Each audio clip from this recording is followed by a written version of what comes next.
The text arrived at 4:47 p.m., just as I was adjusting the smart thermostat for our anniversary party. 23 years of marriage, and Maren still couldn't lie convincingly. Blizzard shut the road. I can't get back from the trip. So sorry, honey. Reschedule? I stared at my phone, standing in our pristine kitchen with its granite countertops and stainless steel appliances that Maren had insisted we couldn't live without. The catered appetizers sat waiting in the fridge. The wine glasses gleamed on the marble island. Everything perfect, except for one small detail. I pulled up the traffic cameras on my tablet. Interstate 94 stretched clear and dry under October sunshine. Not a cloud in the sky, let alone a blizzard. The weather app showed 72 degrees and partly cloudy. Interesting meteorological phenomenon, I muttered, my voice echoing in the empty house. Maren's pharmaceutical conference in Grand Rapids was supposed to end today. She'd left Wednesday morning with her rolling suitcase and that new perfume she claimed was a sample from work. Chanel No. 5 samples. Right. My fingers moved across the tablet screen, accessing our joint bank account. The charges painted a vivid picture. The Ritz-Carlton, downtown Detroit. Room service for 2, spa treatments, a men's clothing store charge for $300. The front door chimed as our daughter Ruby walked in, earbuds dangling around her neck like a technological necklace. At 17, she'd perfected the art of looking perpetually annoyed. "Where's Mom?" she asked, grabbing a bottled water from the fridge. "Aren't people coming over soon?" "Apparently she's trapped in a blizzard," I said, showing her the weather cam footage. Ruby squinted at the screen, then at me. "Dad, that's weird. It's like 70 degrees outside." "Indeed it is, sweetheart. Indeed it is." The doorbell rang. Through the smart home security system, I watched our neighbors, the Hendersons, approaching with a bottle of wine and expectant smiles. Behind them, more guests were arriving, parking along our tree-lined street in this perfect suburban development, where everyone pretended their lives were as manicured as their lawns. I opened the door with my best host smile. "Jim, Patricia, welcome. Come in, come in." "Where's the birthday girl?" Patricia asked, scanning the living room with its carefully arranged furniture and family photos that suddenly felt like props in an elaborate stage production.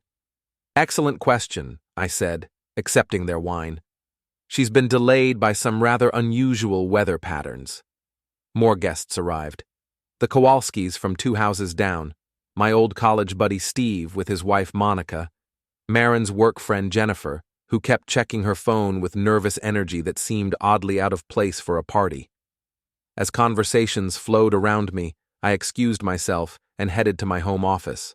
The room was my sanctuary: 3 monitors, a high-end gaming chair, and enough processing power to run a small corporation. Being a senior network analyst had its perks, especially when it came to digital detective work.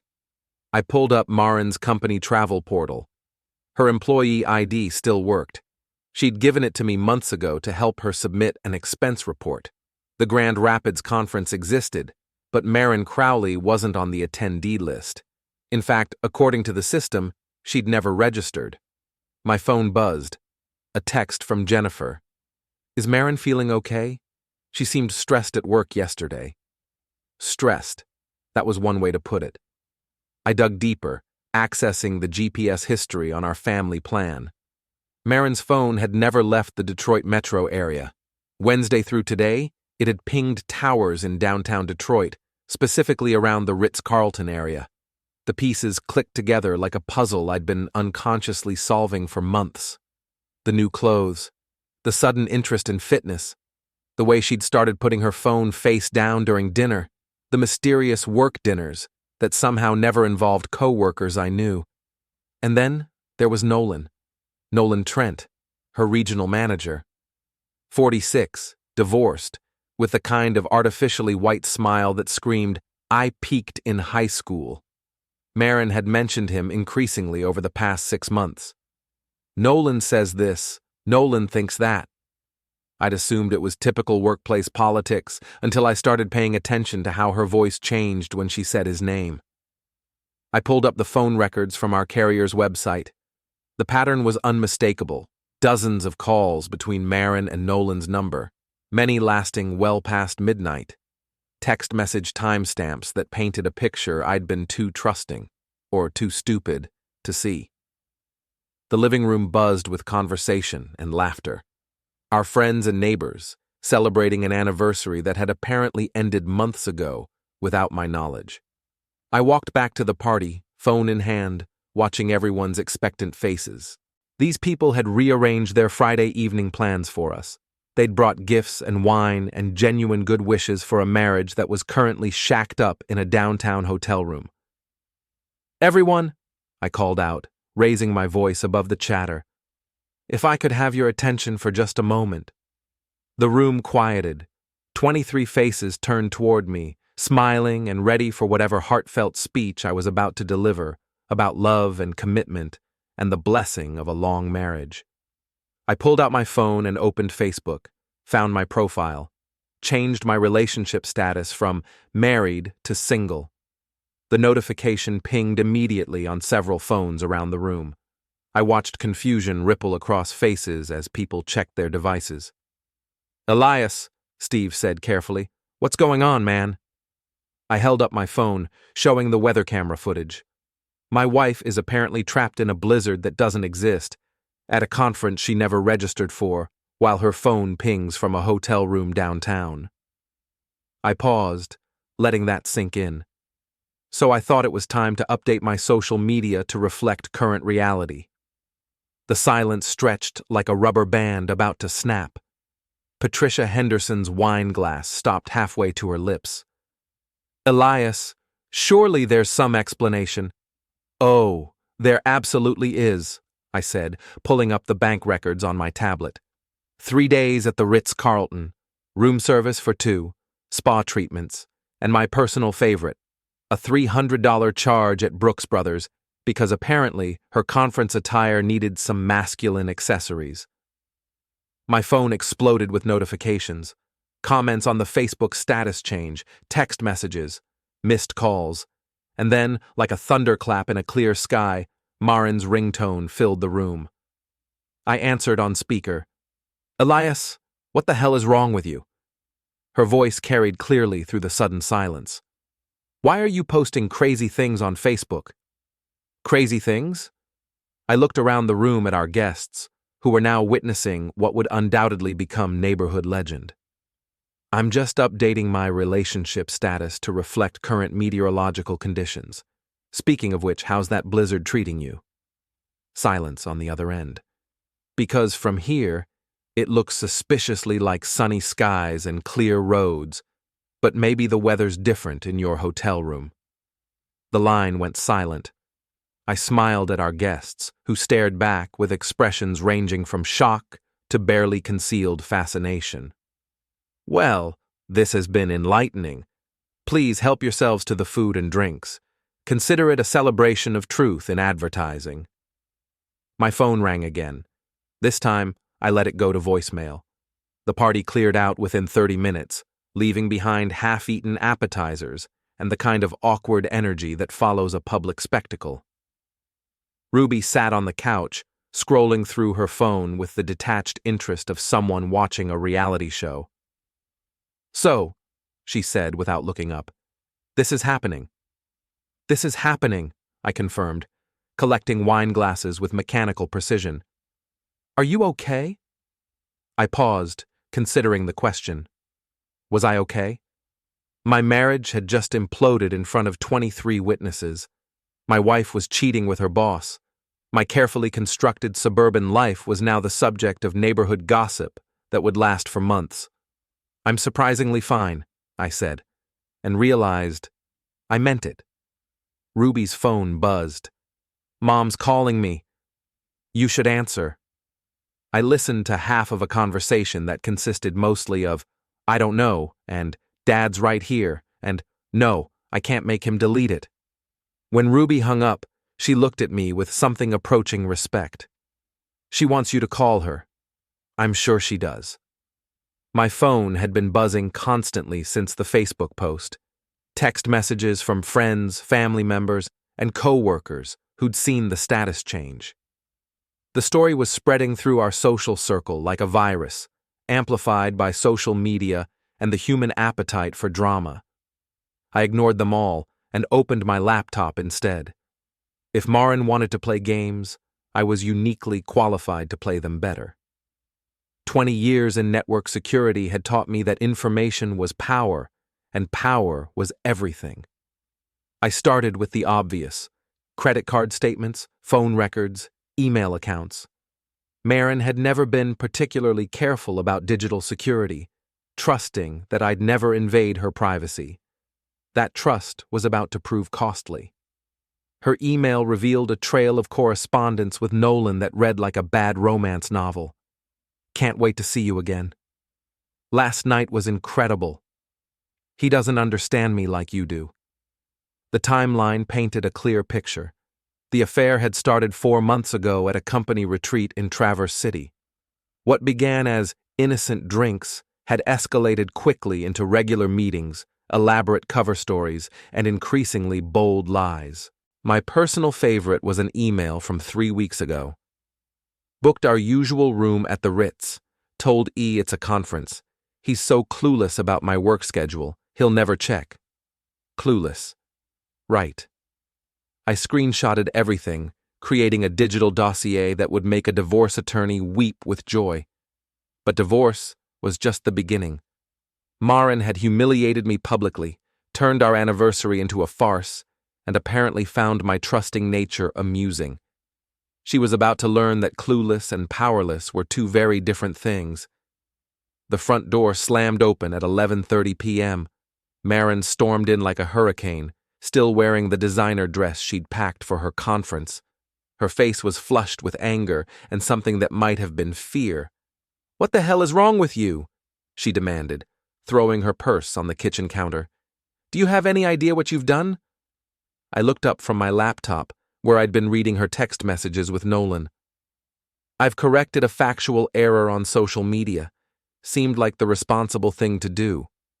You've humiliated me in front of everyone we know." "I've humiliated you?" I stood up slowly, feeling something cold and sharp crystallizing in my chest. "Maren, you've been screwing your boss for 4 months. You lied about a conference, charged a romantic getaway to our joint account, and told your lover that I was too clueless to figure it out. But somehow, I'm the one who humiliated you?" Her face went pale. How did I what? Figure out that the Grand Rapids Pharmaceutical Conference doesn't exist? Notice that your phone never left Detroit? See the hotel charges, the restaurant bills, the shopping sprees? I gestured to my laptop screen, where her email was still open. Or did you mean, how did I access your email account? The same password you've used for everything for the past 5 years, Ruby 2006. Very secure. Maren's eyes darted to the screen, and I watched her realize exactly how much I knew. "Elias, let me explain." "Explain what? How he doesn't understand me like you do? How last night was incredible? How you can't wait to see him again?" I read directly from her emails, watching her face crumble with each word. "Which part needs explaining?" "It's not what you think. It's exactly what I think. You're having an affair with Nolan Trent. You've been lying to me for months. You used our anniversary as cover for a romantic weekend." I closed the laptop with deliberate calm. "The only thing I miscalculated was how long it would take you to come home and try to gaslight me about it." Tears started down her cheeks, but I felt nothing. The woman crying in my kitchen was a stranger wearing my wife's face. "I never meant for this to happen," she whispered. "But it did happen, repeatedly, with planning and premeditation and apparent enthusiasm." I picked up my phone. "In fact, according to your text messages, it's happening again tomorrow night. Same room at the Ritz." The color drained from her face completely. "Here's what's going to happen," I continued, my voice steady and cold. "You're going to sleep in the guest room tonight. Tomorrow, you're going to find somewhere else to live. I'm filing for divorce on Monday, and I have enough evidence to ensure you get exactly what you deserve. You can't just throw away 23 years. I didn't throw them away. You did. I'm just acknowledging reality. She stared at me like she was seeing me for the first time. Maybe she was. The accommodating husband who trusted blindly and asked no questions had gone somewhere between the fake Blizzard text and the hotel charges. "Who are you?" she whispered. "I'm the clueless husband who just became considerably less clueless." I headed toward the stairs. "Good night, Maren. Enjoy your last night in this house." As I climbed the stairs, I heard her collapse into sobs behind me. 24 hours ago, that sound would have broken my heart. Now it just sounded like consequences finally arriving at their destination. Saturday morning brought a steady stream of text messages, phone calls, and social media notifications. The story of our anniversary party meltdown had spread through our social circle like wildfire, generating the kind of gossip that suburban neighborhoods thrive on. I sat in my kitchen, drinking coffee and reading the digital tea leaves of my imploding life. Friends were taking sides, choosing camps, picking teams. It was fascinating from an anthropological perspective. Steve had texted, "Dude, I'm so sorry, had no idea, whatever you need." Monica followed up, "We're here for you, Maren's loss." But Jennifer, Maren's work friend, had sent something more interesting. "There are two sides to every story. Maybe you should have tried talking before humiliating her publicly." I screenshotted that one. Jennifer's loyalty to Maren was about to become relevant. Maren had left early, taking a suitcase and mumbling something about staying with her sister. She'd avoided eye contact and spoken in the careful monotone of someone trying not to provoke a dangerous animal. Good instincts. Ruby found me around noon, padding into the kitchen in pajama pants and an oversized hoodie. "So this is weird," she said, pouring cereal into a bowl. "Which part?" "All of it. But specifically, the part where half my friends' parents are texting them asking if our family is okay." She crunched thoughtfully. "Also, Mom called crying and asking if I wanted to come stay with Aunt Linda." "Do you?" Ruby considered this. "Are you going to have some kind of breakdown and start hoarding cats?" "Probably not." "Then I'm good here. Besides, someone needs to make sure you eat actual food instead of just surviving on spite and coffee." Smart kid. She'd inherited my analytical nature and Maren's ability to read people, minus the moral flexibility that had led to 4 months of adultery. My phone rang. Nolan's number. "This should be interesting," I said, answering on speaker. "Crowley." His voice carried the forced authority of a middle manager, trying to sound important. "We need to talk." "Do we? I can't imagine what we'd have to discuss."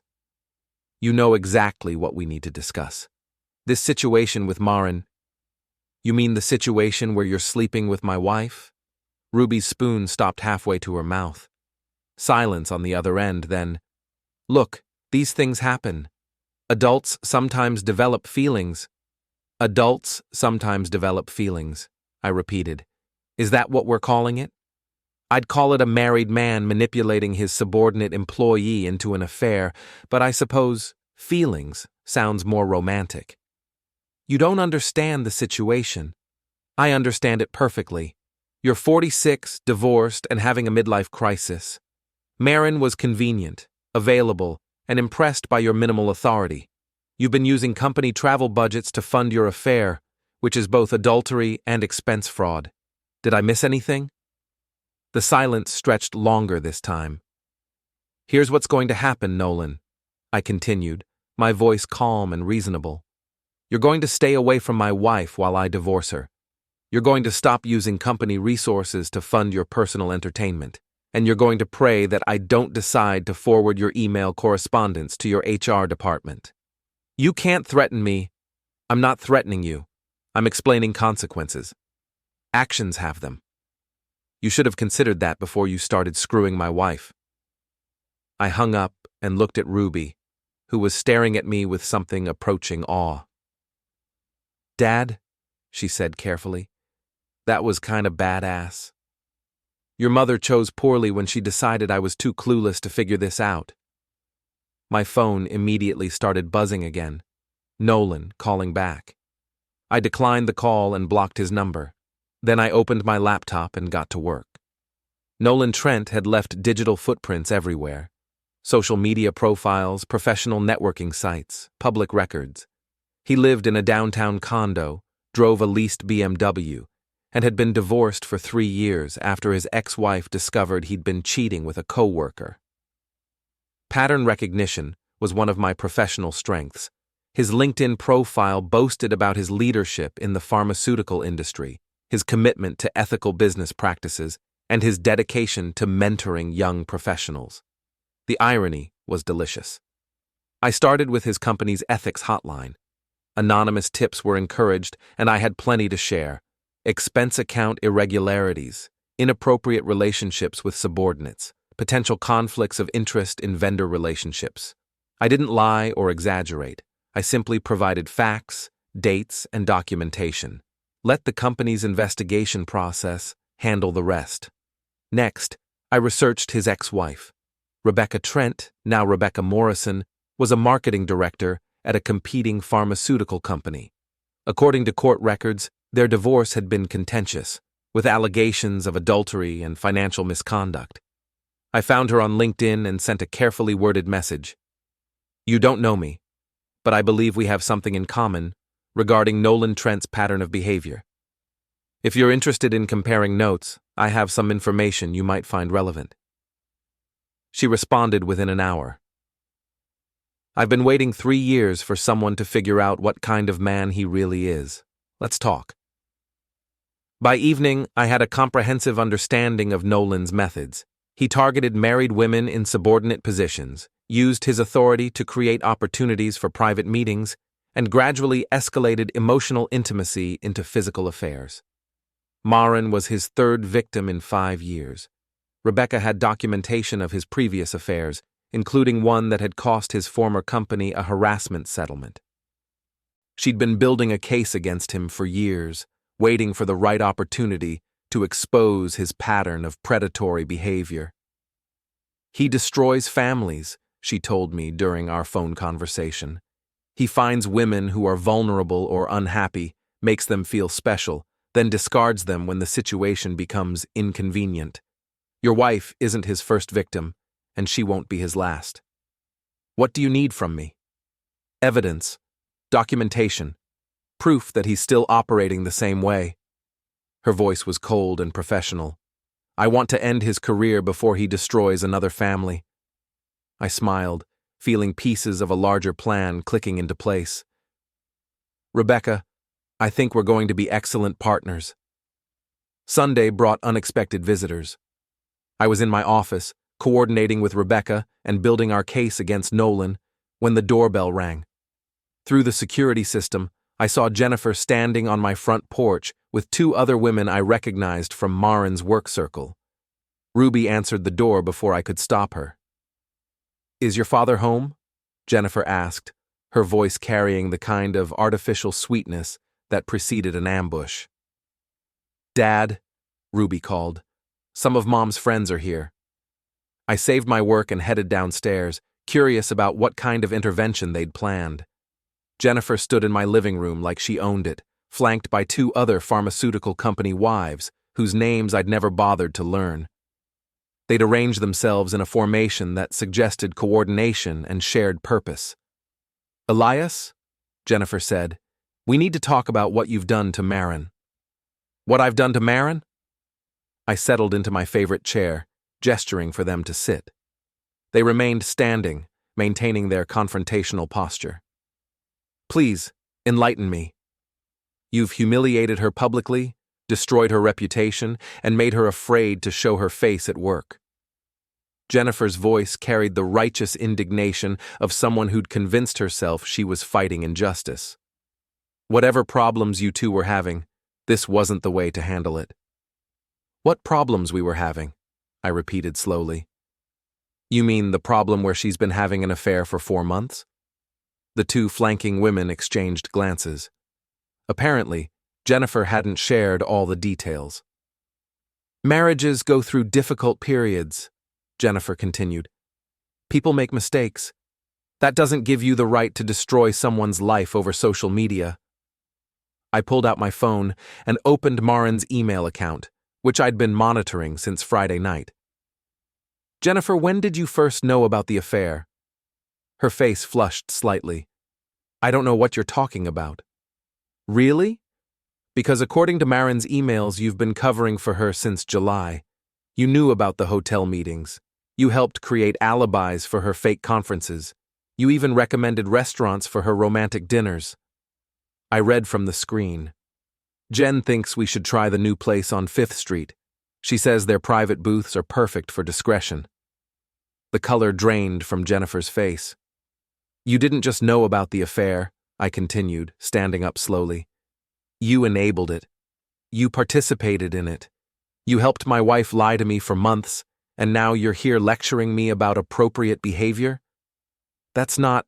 I was just being supportive. You were being complicit. There's a difference. The two other women were backing toward the door, clearly uncomfortable with the direction this conversation had taken. Jennifer stood her ground, but her confidence was cracking. Maren was unhappy, she said defensively. She felt trapped, unappreciated. Sometimes people need to have adult conversations about their problems instead of sneaking around like teenagers, I interrupted. But that would have required honesty, and apparently, honesty isn't a valued commodity in your social circle. You're being cruel. I'm being accurate. There's a difference, though I understand the distinction might be unclear to someone who spent months helping orchestrate an elaborate deception. Jennifer's composure finally snapped. You think you're so superior, sitting in your perfect house with your perfect job, judging everyone else. Maybe if you'd paid more attention to your wife instead of your computers, none of this would have happened. I smiled, feeling the cold satisfaction of watching someone reveal their true character under pressure. Jennifer, you've just made this conversation much more interesting. I picked up my phone again. Because according to Maren's text messages, you've been encouraging this affair from the beginning. In fact, you seem to have some very strong opinions about my shortcomings as a husband. I read directly from the screen. Jen says you're emotionally unavailable and that I deserve better. She thinks Nolan really understands me. Jennifer's face went white. But here's my favorite, I continued, scrolling to a more recent message. This one's from last week. Jen says I should leave you and move in with Nolan. She thinks we'd be happier together. You can't read her private messages. Actually, I can. Joint account, shared devices, legal access during divorce proceedings. I looked at her with mock sympathy. Did you really think there wouldn't be consequences for helping destroy my marriage? The two other women had reached the door. One of them turned back. Jennifer, maybe we should go. Excellent idea, I agreed. But before you leave, you should know that I've forwarded copies of these conversations to Maren's HR department. Conspiracy to commit expense fraud is a fireable offense, and using company resources to facilitate an affair violates several workplace policies. Jennifer stared at me like I'd grown a second head. You can't do that. Those are private conversations. Between two employees of the same company, discussing the misuse of company resources for personal affairs. HR tends to take that seriously. I walked to the front door and held it open. Ladies, thank you for stopping by. This has been incredibly enlightening. They filed out in silence, Jennifer shooting me a look of pure hatred as she passed. Dad, Ruby said from the stairs, where she'd been listening to the entire conversation. You're kind of scary when you're angry. I'm not angry, I said, closing the door. I'm focused. There's a difference. My phone buzzed with a text from Rebecca. Nolan's been suspended pending investigation. They moved fast once they had documentation. How are things on your end? I typed back. Progressing nicely. His support network is collapsing faster than I expected. Good. People like him rely on enablers and accomplices. Remove the support system and they fall apart quickly. I looked around my living room, where 24 hours ago I'd been a trusting husband preparing for an anniversary celebration. Now I was something else entirely. A man with a plan, resources, and absolutely nothing left to lose. Maren had called me clueless. Jennifer had called me emotionally unavailable. Nolan had called me a threat to be managed. They were all about to learn how dramatically they'd underestimated the situation. Monday morning brought news that exceeded my expectations. Rebecca called while I was having coffee and reading the financial news, her voice bright with satisfaction. "Nolan's been terminated," she said without preamble. "Effective immediately. No severance, no references, and they're considering legal action for expense fraud." That was fast. 3 women came forward over the weekend. "Apparently your documentation gave them the courage to report their own experiences with him." Her voice carried grim satisfaction. "He's been operating this way for years, but companies don't act until they have overwhelming evidence. You provided that." I felt a cold satisfaction settling in my chest. "What about Maren?" "She's been suspended pending investigation. They can't fire her immediately. She's technically the victim in a harassment case, but the expense fraud allegations are serious. Her career in pharmaceuticals is effectively over." Through my kitchen window, I watched my neighbor Jim Henderson leave for work, briefcase in hand, probably unaware that his weekend dinner party had provided front-row seats to the opening act of a much larger drama. "There's something else," Rebecca continued. "Nolan called me last night. He's panicking, desperate. He wanted to know if there was any way to resolve this situation quietly." "What did you tell him?" "I told him that some situations can't be resolved quietly. Some consequences can't be negotiated away." Her voice hardened. "He destroyed my marriage and nearly ruined my career. I've been waiting 3 years for this moment." After hanging up, I checked Maren's email again. The messages from the weekend painted a picture of growing desperation. She'd been texting Nolan frantically, trying to coordinate their stories, plan their defense, figure out how to minimize the damage. His responses had grown increasingly cold and distant. Friday night, he'd been declaring his love and planning their future together. By Sunday, he was suggesting they take a break until this situation resolves itself. Classic predator behavior, according to Rebecca. When the consequences arrived, he abandoned his victims and focused on self-preservation. My phone rang. Maren's number. "Elias, please, we need to talk." Her voice was strained, exhausted. "Can I come home? Just for an hour? This isn't your home anymore. Please, I need to get some things, and we need to discuss how to handle this situation." Handle the situation. Like it was a public relations crisis instead of the consequences of her choices. "Fine. 1 hour. Ruby's at school, so you won't traumatize her with whatever dramatic performance you're planning." She arrived 30 minutes later, looking like she'd aged 5 years over the weekend. Her designer clothes were wrinkled, her makeup imperfect, her confidence completely absent. "You've destroyed everything," she said, standing in our kitchen like a stranger visiting a museum of her former life. "I've revealed everything. There's a difference. Nolan lost his job. I'm suspended. Jennifer might be fired. People are talking about pressing charges." Her voice cracked. "How could you be so vindictive?" "Vindictive?" I leaned against the counter, studying her with detached curiosity. "Maren, you had an affair. You lied to me for months. You used our joint accounts to fund romantic getaways. You involved your friends in an elaborate deception. You told your lover that I was too clueless to figure it out." I paused. "Which part of the consequences seems disproportionate to you?" "I made a mistake." "You made dozens of mistakes, repeatedly, with planning and enthusiasm." I pulled out my phone and showed her the screen. "In fact, according to your text messages, you were planning to leave me for Nolan as soon as you figured out how to maximize your financial settlement." Her face went pale.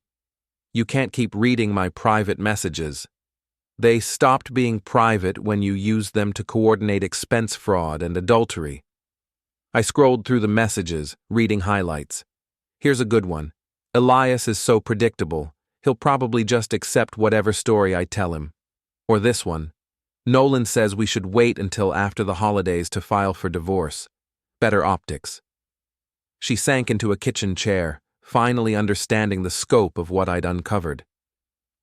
"How long have you been planning this?" I asked. "It wasn't like that. Things just happened.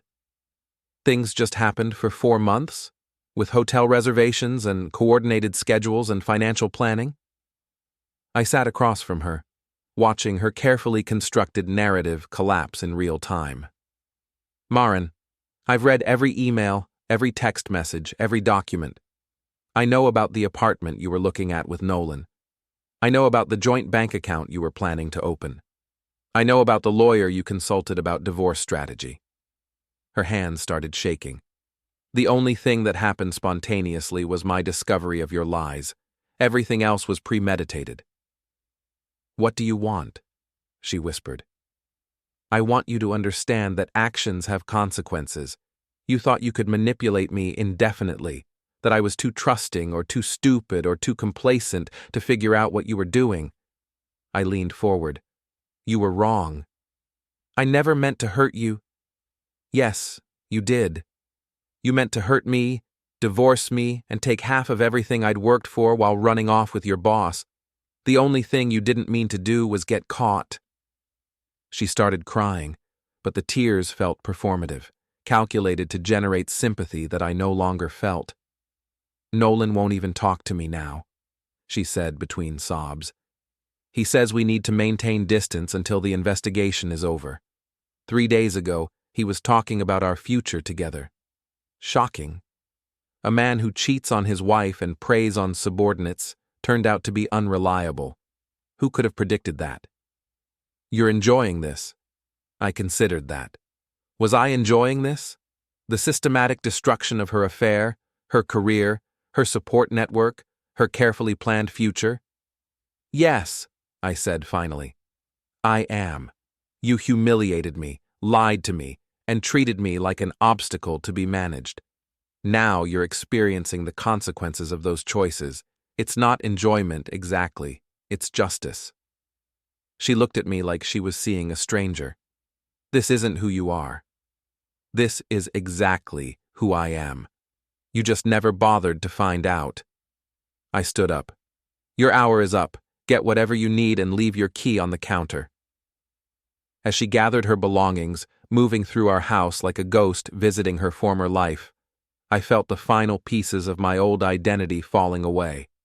The trusting husband was gone. The accommodating partner had gone somewhere between the fake Blizzard text and the hotel charges. What remained was something harder, colder, and infinitely more dangerous. Something that understood the difference between justice and revenge, and had chosen justice. For now.